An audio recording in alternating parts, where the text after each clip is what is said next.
وطن سکنا اس کا کیا حکم ہے؟ چنانچہ جس جگہ آدمی 15 دن سے کم مقیم ہو بشرطے کہ وہ وطن اصلی کے حکم میں نہ ہو، اسے وطن سکنا کہا جاتا ہے شریعت کی اصطلاح میں۔ اس کی وجہ سے نہ تو مسافر مقیم بنتا ہے اور نہ مقیم مسافر ہوتا ہے۔ یعنی اگر کوئی شخص کسی جگہ 15 دن کے لیے مقیم ہو، پھر وہ کسی قریبی جگہ جا کر 2-4 روز کے لیے ٹھہر جائے تو اسے وطن اقامت ختم نہیں ہوتا ہے۔ چنانچہ در مختار میں ہے وَلَمْ يَذْكُرْ وَطْنُ السُّكْنَى وَهُوَ مَا نَوَى فِيهِ أَقَلَّ مِن نِّصْفَ شَهْرٍ لِعَدْمِ فَائِتَهُ۔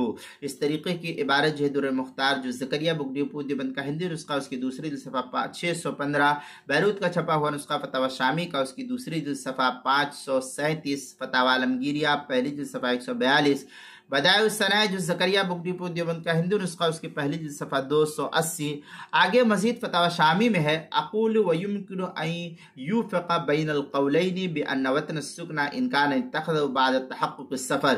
اس طریقے کی لم يعتبر اتفاقا والا اعتبر اتفاقا فاذا دخل المسافر بلدة۔ اس طریقے کی عبارت جو ہے فتاوی شامی جو زکریا بک ڈپو دیوبند کا ہندی نسخہ ہے، اس کی دوسری جلد صفحہ 616، اور بیروت کا چھپا ہوا نسخہ، اس کی دوسری جلد صفحہ 537، فتاوی ہندیہ پہلی جلد صفحہ 142، البحر الرائق جو زکریا بک ڈپو دیوبند کا ہندی نسخہ، اس کی دوسری جلد صفحہ 241، فتاوی تاتار خانیہ دوسری جلد صفحہ 19۔